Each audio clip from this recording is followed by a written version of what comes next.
Olá, gente, bom dia. Estou aqui no RR Vidas, né, para conversar com vocês um pouco. E hoje o nosso tema é muito importante. Hoje nós vamos falar sobre o processo de recair. Tá? Eu quero que todos participem, eu vou falando, a gente vai interagindo, a gente vai conversando. E é muito importante falar sobre recair. Quem aqui nunca teve uma recaída? Eu nunca tive. Nunca teve, São José, uma recaída? É. E aquilo que a gente já andou conversando, né? O processo de recaída, ele é cada vez mais doloroso. Quanto mais a gente vai recaindo, mais próximo do fundo do poço a gente fica, né? Porque a gente volta com tudo, não é mesmo? E hoje nós vamos falar sobre isso. O que é a recaída, gente? Eu fiz algumas anotações aqui para não me perder. A recaída. No processo de recuperação da dependência química, após um determinado período em abstinência de álcool ou droga, o adicto pode vir a recair. A recaída é quando ele volta a usar a substância causadora de sua dependência. Bom, então, né, quando a gente recai, a gente volta a usar aquilo que a gente já estava no uso antes, né? E aqui eu fiz abri um parênteses aqui. O que é dependência química? Bom, gente, de acordo com a OMS, né, que é a Organização Mundial de Saúde, a dependência química é uma doença caracterizada pelo uso descontrolado de uma ou mais substâncias que vai alterar a nossa mente. Então, o que é a dependência química, né? A Organização Mundial de Saúde é vista como uma doença, tá? Por que é visto como uma doença, gente? Porque simplesmente mexe com várias questões físicas, né? Psicológicas do ser humano que usa a substância descontroladamente. Aí muitas pessoas falam assim, quem aqui nunca foi chamado, gente? Quer ver, ó? O dependente químico, ele é visto pela sociedade, pela família. Por quem não é dependente químico, ele é visto como fraco. Quem nunca aqui já foi chamar? Nossa, mas você é muito fraco, não é? Uma outra palavra que eu acho fortíssima, mas eu creio que todo mundo aqui já ouviu. Sem vergonha. Você não tem vergonha na sua cara, não? Não é, gente? Quem nunca ouviu? Falta de vergonha na cara. Você tava bem, não é? Você tava bem. Olha que falta de vergonha na cara. Você é um fraco. Não é mesmo?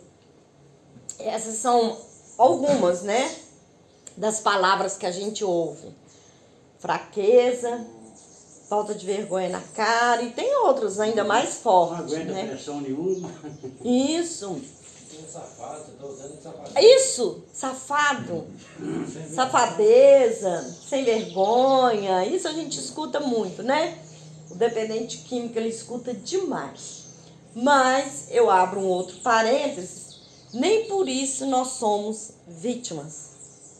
Porque a partir do momento que você toma consciência que você é um doente químico, que você é um dependente, que a dependência é uma doença, você pode se curar. Só você pode paralisar com a sua doença. Porque a dependência química, ela não afeta só você, ela afeta a sociedade, ela afeta a família, né? E ela existe os tabus por trás disso tudo. Porque, igual eu já falei, se tem uma pessoa que tem a doença da diabetes, todo mundo vai se compadecer, vai ter compaixão daquela pessoa. Mas o dependente químico, muitas pessoas, quem não é dependente, quem nunca passou pelo processo, vê o dependente como sem vergonha mesmo, como um fraco, como falta de vergonha na cara. Então, só depende de cada um reconhecer e passar a para o seu processo de recuperação. Ninguém vai poder fazer isso por você, só vocês. E nem por isso vai falar, porque a sociedade faz isso, a minha família faz aquilo. Nós não somos vítimas de nada, não, né? Porque nós sabemos também que a nossa doença, ela prejudica e muito o outro. Não é mesmo? Então, gente, precisamos entender que a dependência química faz com que o usuário da substância perca o controle, né?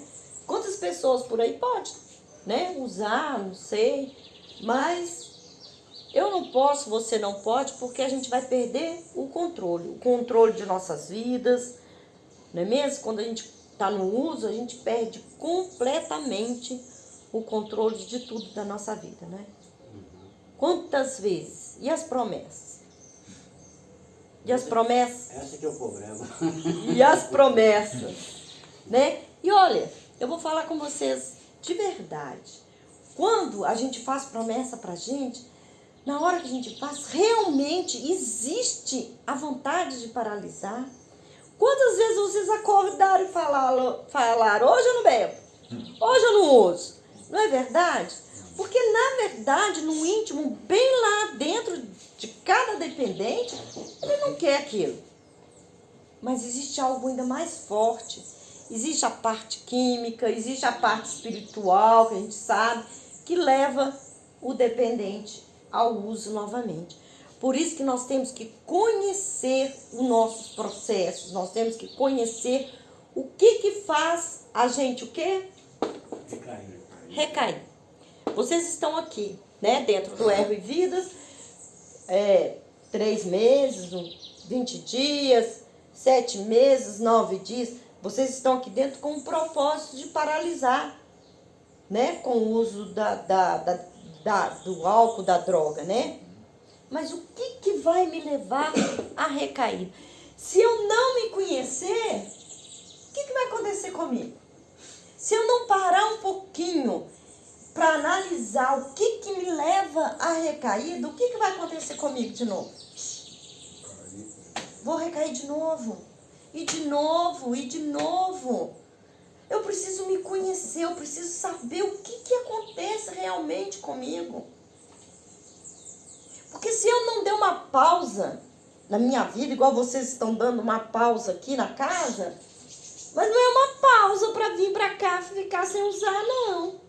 É uma pausa para refletir, para saber por quê que eu já recaí. Tem gente com 27 anos que já teve 21 internação. Tem lógica isso? 27 anos, 21 internação, ficava 3, 4 dias e saía. Por quê? Porque essa pessoa só foi para a casa de recuperação para paralisar ali por um tempo. Mas ela não parou, ela não refletiu o que está realmente me fazendo voltar a usar, o que está me fazendo. Não é mesmo? Porque tem algo. Porque se vocês estão aqui dentro, eu lido com vocês, eu vejo o desejo, o sofrimento, né? Igual o rapaz ali falava, não tá fácil não, ele tem poucos dias que tá aqui na casa. Realmente não, ninguém falou que ia ser fácil não, falou? Não. Mas aqui ainda é mais fácil do que lá fora. Todo sofrimento, toda humilhação, toda rejeição, tudo que vocês enfrentarem aqui dentro é mais fácil do que lá fora, né? Porque a partir do momento que a volta aqui, ó, na recaída, a gente vai passar por aquele processo todo de novo. E ninguém quer isso não, gente. Fala pra mim, de verdade, de coração. No íntimo a gente quer isso? Não. No íntimo mesmo, né? Ninguém quer, lá dentro mesmo. Ninguém quer passar por esse processo tudo de novo. Quer? O senhor quer, seu José, voltar lá pra rua, seu José? Não, tá bom, eu vou continuar aqui. Continuar aqui, né, seu José? Eu vou ficar aqui. Galera aqui, tudo sangue bom, gente boa. Tudo gente boa. Trabalhador, tá aqui porque tá querendo recuperar mesmo. Recuperar mesmo. E caçar com as próprias mãos, né, gente? Então. Nossa. é porque existe algo muito profundo dentro da dependência química, né? Por isso que a gente está aqui, estou vindo para a gente poder se conhecer, estudar um pouco, se conhecer os processos que a gente passa, para quando sair, quando estiver lá fora, que isso retorne à mente de vocês, tá bom? Então vamos lá. Por que as recaídas acontecem, gente? Isso é muito importante. Por que vocês acham que acontece a recaída? Decepção. Hã? Decepção. Decepção? Mais um. Hã? Fracasso. Fracasso? Ó, decepção, fracasso. Meu amigo não aguenta pressão. Pressão, nossa, falou tudo. Não aguenta pressão. Três Eu até acho que agora. É porque a pessoa não vigia, porque eu já tive recaída por causa eu estava bem, aí eu tive uma recaída por causa de uma menina. Eu cheguei no condomínio lá do, como é que chama? Risolia. Ela veio na minha direção, balançando o cabelo, rindo pra mim, e eu já estava um tempão. Estava internado e saí da internação, aí já pus a maldade na cabeça ali.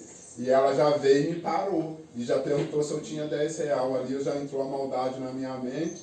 Aí eu fui com ela até onde vendia cocaína, nós comprou, foi pro meu apartamento. Aí ela usou, foi pra casa dela. Aí eu lá dentro e fiquei guardando uma pra ela, mas eu fui não resistir, experimentei um pouquinho, acabou com a minha vida. Acabou. Eu já tive vários tipos de recaída. Do nada também, eu tava, igual aquele dia eu falei pra senhora, eu tava dentro da igreja assim, tranquilão, sem usar, quando veio um negócio, come hambúrguer, e na igreja tinha um monte de comida. Na hora que eu saí para comer um hambúrguer, encontrei com um colega do hambúrguer, já fui usar droga.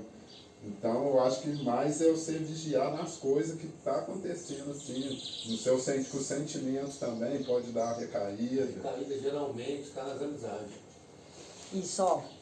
Pressão, decepção, fraqueza, amizades, influência. Isso tudo que você acabou de contar aí, influência das amizades, né? E é o que eu acabei de falar. A gente tem que se conhecer o nosso processo. É o que ele falou, né? É o que a gente já sabe, orar e vigiar. E o que é orar e vigiar? Vigiar. Isso tudo aí que a gente acabou de falar vai levar o quê? As emoções. Vigiar o quê? As nossas emoções que vão levar às recaídas. Gente, ficar aqui com a mente só vagando, só dando tempo, como se diz, comendo, bebendo, dormindo e livre, né? Pelo tempo que vocês ficaram aqui, ficar aqui dentro é muito fácil. Como eu canso de falar com vocês, aqui dentro não falta nada para vocês, nada. A única coisa que falta aqui dentro para vocês é o álcool e a droga. Não é? Viver aqui dentro sem o álcool e sem a droga, eu vou falar para vocês, é fácil demais. É muito fácil. Agora eu quero ver lá fora, enfrentar lá fora, porque um dia, uma hora, vocês vão ter que ir. E se eu não me conhecer, se eu não me vigiar, os meus pensamentos, as minhas emoções, eu vou recair. E vai chegar uma hora, gente, que eu não vou ter mais essa oportunidade. Quantos a gente está vendo lá fora, quantos já foram embora, e de uma forma triste, uma forma trágica, não é mesmo? Então, por que a recaída acontece? Por causa das nossas emoções. A primeira que eu acho, né, que eu creio, vocês não precisam concordar com tudo que eu falo, mas a primeira que eu acho é a negação. Gente, quando a gente começa a negar os nossos sentimentos, não, eu vou, estou aqui há uns 20 dias, não, eu preciso ir embora, que eu preciso trabalhar, não é? O que é isso? Eu estou negando, é a negação, né? De repente está lá fora, não, porque eu preciso isso, não olha para dentro de você mesmo, nossa, eu estou numa abstinência, eu estou passando por um período muito difícil. Isso é negar o próprio sentimento, isso é negar a própria emoção, né? Para mim, recuperação. Evitar se autorresponsabilizar. Ninguém é culpado pela nossa doença. Ninguém é culpado pelo nosso uso.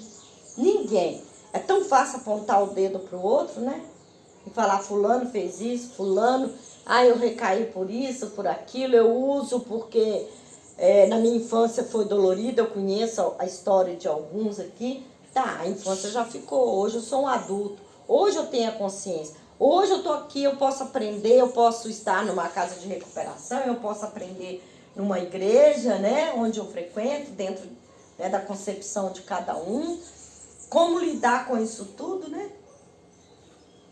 E depois, gente, é isso aí, atribuir a fatos externos.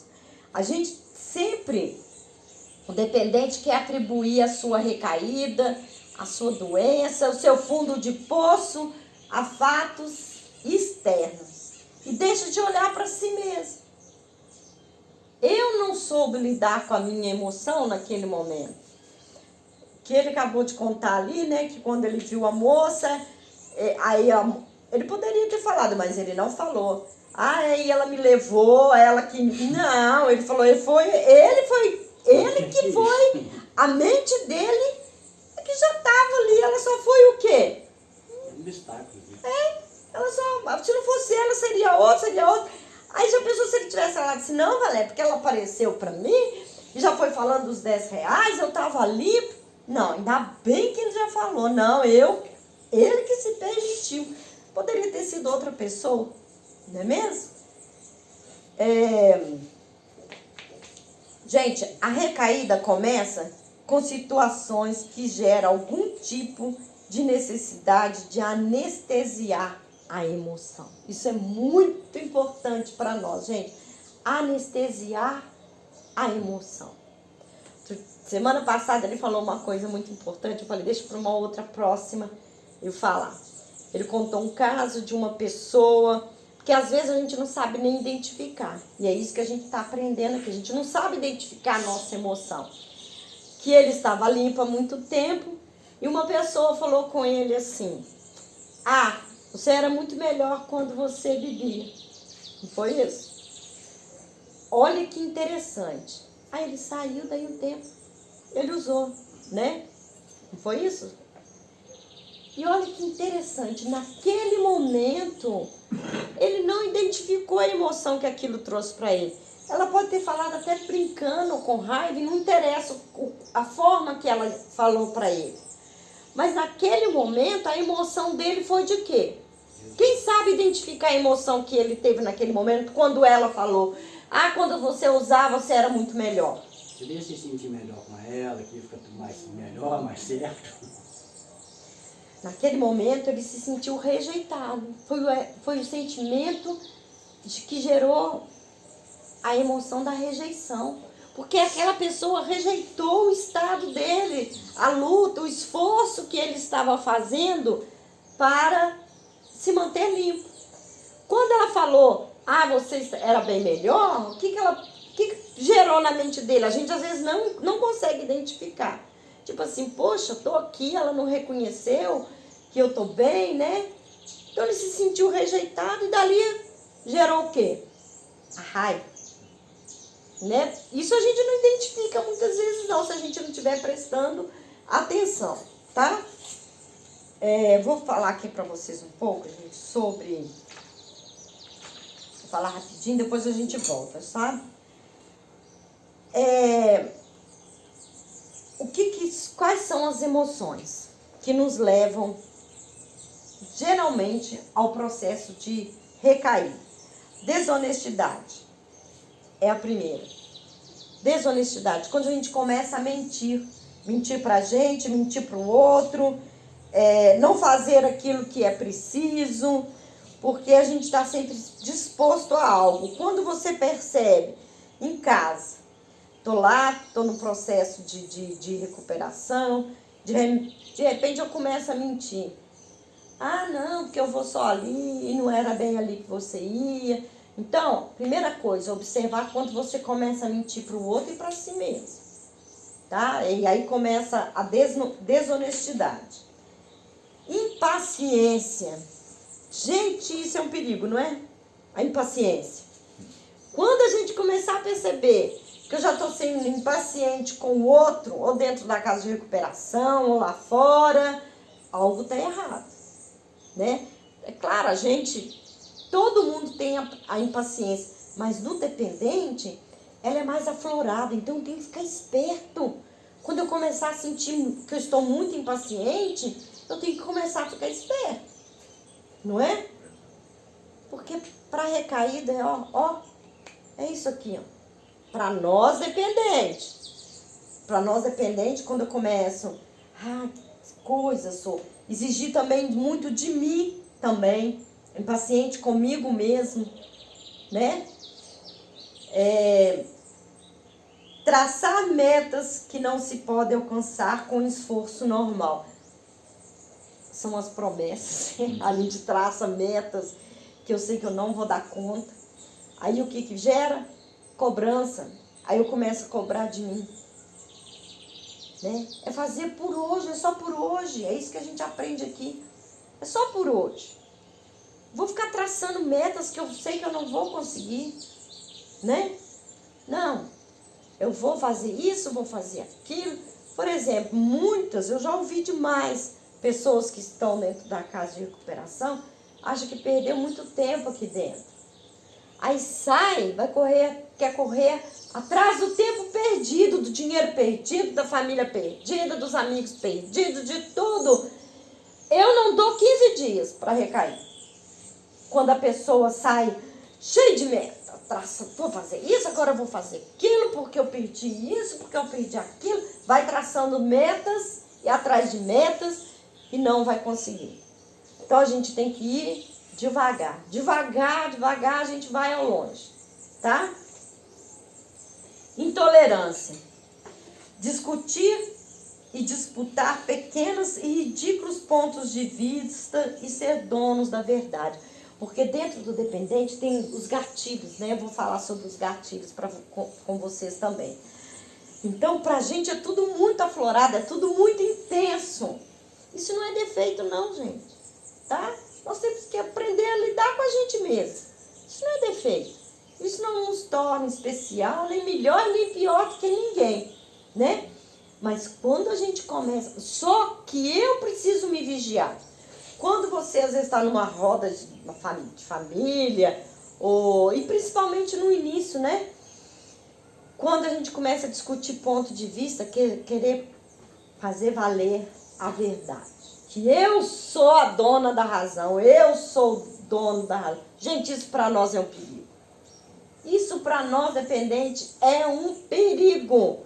Porque aí o outro vai querer se impor, você também vai, e aquilo vai gerar um monte de coisa na sua mente, e aquilo vai gerar raiva, vai gerar um monte de coisa que talvez você não saiba lidar.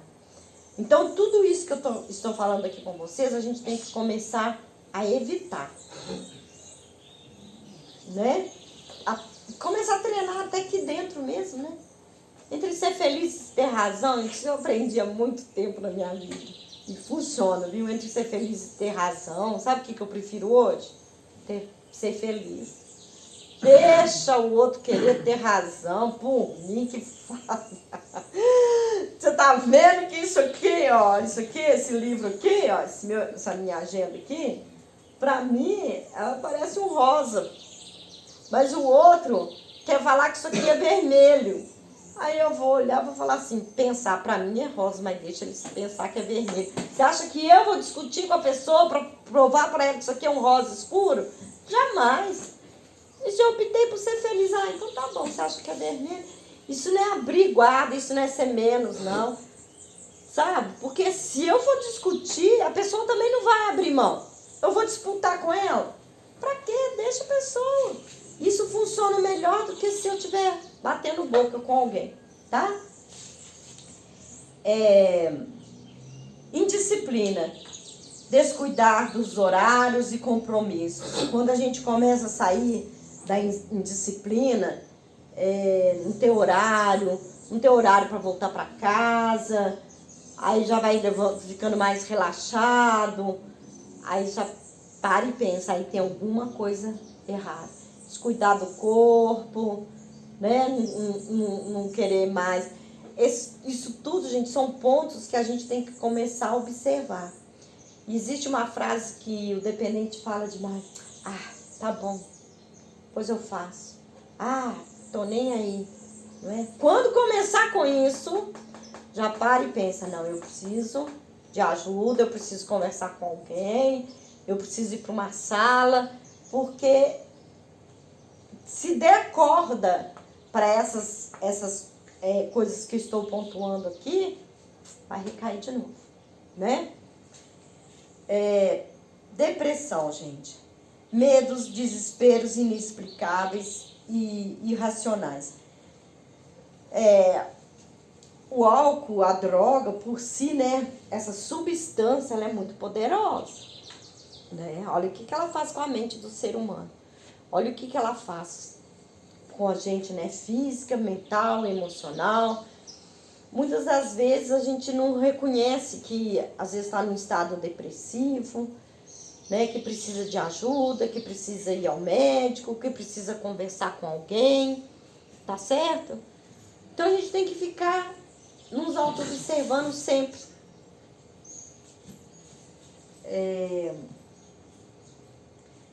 Uma coisa muito interessante, a frustração. Quem aqui sabe lidar com a frustração? Eu não sei. Nossa, eu não sei lidar com a frustração até hoje, gente de Deus. A frustração é muito triste. Quando a gente é frustrado, quando a gente quer alguma coisa, aí você está esperando que aquilo aconteça, aí vem a frustração porque a coisa não aconteceu, né? É chato. É chato, não é, Ué? Você está esperando aquilo. Aí o que a gente faz? Decepciona com as pessoas. A frustração, nós não sabemos lidar com a frustração.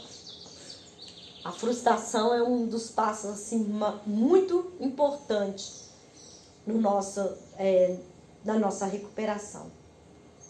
Às vezes eu penso assim, vou recuperar minha família.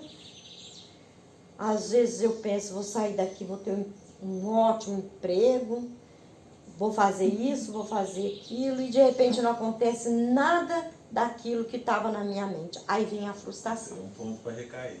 Nossa, Certeza. é um ponto fortíssimo. Você não É a consegue frustração. aquilo que você está almejando. Até aqui dentro. A frustração, lidar com a frustração. A senhora me dá licença, só me pegar uns negócios mais ou menos isso. Pode, com certeza.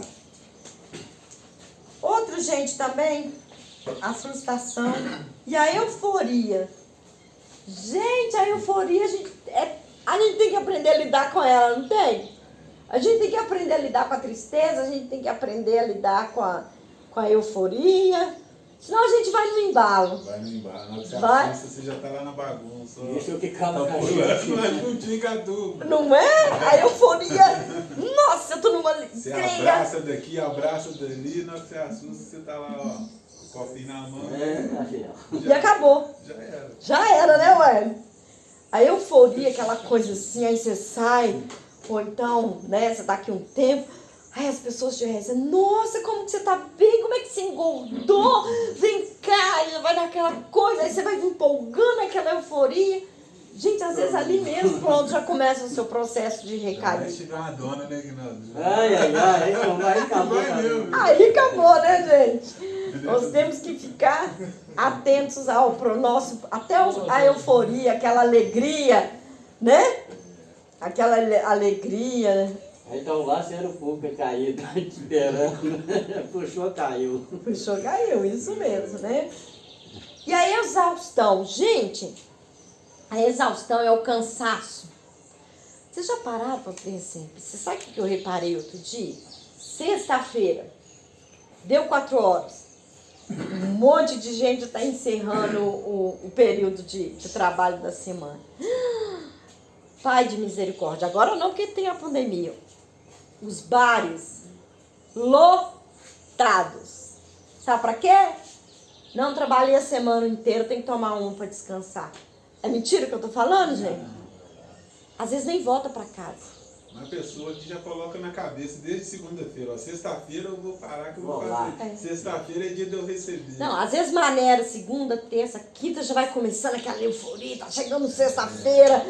Quando chega sexta-feira, acabou. Às vezes nem volta pra casa. Eu tô cheio de conta, tô cheio de problema, a mulher já tá brigando, então é hoje. É hoje, vou ficar por aqui mesmo. Parece que o mundo vai acabar, né? Parece que o mundo vai acabar, isso mesmo. Chegou a sexta-feira, o mundo vai acabar, tem que aproveitar. E acaba, porque aí tem muitas das vezes, começa na sexta, às vezes, pronto, acabou. Nem pro serviço, na segunda-feira volta mais. Não é, gente? O cansaço, a exaustão. Quando a gente também está muito cansado, a gente tem que se auto-observar, porque a gente costuma mudar o humor. Eu tenho muito disso.